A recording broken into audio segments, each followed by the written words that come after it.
Hey guys, welcome back to the chapter 3 or you can say part 3 যেখানে আমরা আজকে কথা বলবো যে কিভাবে বেয়ার রিপোজিটরি কাজ করে।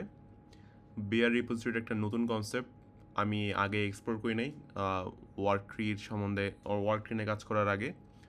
সো যেটা লাইক মাই ফাইন্ডিংস আর এখানে আমরা এর আগে যেরকম দেখছিলাম যে কোনো একটা নর্মাল গিট ক্লোনে বা গিট প্রজেক্টে কী কী থাকে, ডট গিট থাকে, প্রজেক্ট ফাইলস থাকে, রাইট, রুট ফাইলে। এইখানে বেয়ার রিপোজিটরির ক্ষেত্রে যেটা হয় সেটা হচ্ছে যে আমার কিছুই থাকে না, জাস্ট একটা ডট গিট থাকবে। ওকে, তার মানে আমি যদি কোনো একটা প্রজেক্টের বেয়ার রিপোজিটরি নিয়ে আসি আমার লোকাল মেশিনে, তাহলে আমি শুধু একটা ডট গিট ফাইল পাবো যেখানে সেই প্রজেক্টের অল কমিট হিস্টোরি, লগ সব কিছু ট্র্যাক থাকবে, কিন্তু কোনো প্রজেক্ট ফাইল কিছু থাকবে না, একদম বেয়ার মিনিমাম একটা গিট রিপোজিটরি। ঠিক আছে, এটা হচ্ছে আমার কনসেপ্ট। এখন এটা আমি কেন নিব? বিকজ আমি আমার নিজের মতো করে একটা ওয়ার্ক ট্রি বেসড একটা ওয়ার্ক ফ্লো সাজিয়ে নিব। সো এটার জন্য আমার একটা ক্লিন স্লেট লাগবে। ওকে, আমি চাচ্ছি না সব কিছু একসাথে একবারে নিয়ে আসতে, আমি নিজের মতো করে অর্গানাইজ করব। সো আগে আমরা যেরকম দেখছি যে গিটের ফান্ডামেন্টাল স্ট্রাকচার কি, পোর্টফোলিওর মধ্যে ওয়ার্ক ট্রির মধ্যে এক একটা ফিচার ব্রাঞ্চ, সেম জিনিসই থাকবে, বাট আমরা একটু নিজেদের মতন কাস্টমাইজ করে নেব। এই কারণে আমি যেটা করতে যাচ্ছি যে আমি কোনো ফাইল আনতে যাচ্ছি না, আমি একটা বেয়ার রিপোজিটরি ক্লোন করব। সো আমাদের আগের সেম রিপোজিটরিটা সেমই থাকবে।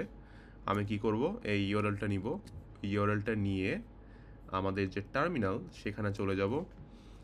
এখন আমি যদি দেখি আমার কোনো ফোল্ডার নাই, আমি একটা নতুন ডিরেক্টরি তৈরি করব এই প্রজেক্টের জন্য। আমি নাম দিলাম মাই পোর্টফোলিও। ওকে, নর্মাল যেভাবে ক্লোন করি সেভাবেই গিট ক্লোন, ইউআরএলটা দিলাম, একটা ফ্ল্যাগ দিতে হবে বেয়ার।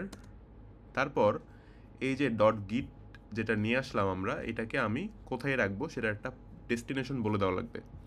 আপনি যদি কোনো ডেস্টিনেশন না দেন, শুধু বেয়ার দেন, তাইলেও হবে। সেক্ষেত্রে নর্মালি আমার এই ফোল্ডারের মধ্যেই, মানে মাই পোর্টফোলিওর মধ্যেই তৈরি হবে ডট গিট ফাইলটা। বাট আমি চাচ্ছি যে একটা ফোল্ডারের মধ্যে থাকুক, ডট গিট নামে একটা ফোল্ডার তৈরি হোক, সেই ফোল্ডারের মধ্যে ডট গিট ফাইলটা থাকুক, এটা চাচ্ছি আমি। সো আমি এই কারণে কি করব, ডট গিট দিব। তার মানে এটা দেওয়ার ফলে কি হবে, গিট এই মাই পোর্টফোলিও এই ডিরেক্টরির মধ্যেই সে এই যে ডট গিট ফোল্ডারটা মানে তৈরি করবে। আচ্ছা, আমার এটা এই কমান্ডটা আমার চালাইতে হবে ইসে যে ওই যেই ফোল্ডারটা তৈরি করছে আমরা প্রজেক্টের জন্য, সেই ফোল্ডারে গিয়ে ইউজ করতে হবে। ঠিক আছে, cd my portfolio and then আমি সরি আবার ক্লোনটা দিতে হবে, গিট ক্লোন বেয়ার, অ্যান্ড দেন আমি বলবো যে এই প্রজেক্টের মধ্যে একটা নতুন ফোল্ডার ক্রিয়েট করে নিতে, সেটা হচ্ছে গিট ডট গিট। ঠিক আছে, সো দিলাম। সো এখানে বলতেছে cloning into bare repository dot git. এখন যদি আমি গিট ব্রাঞ্চ দিই, তাহলে আমি দেখবো যে এটা মেইন ব্রাঞ্চে আছে, এবং হচ্ছে যে যদি আমি এলএস দিই, এলএসএ, তাহলে আমি দেখবো শুধু ডট গিট আছে।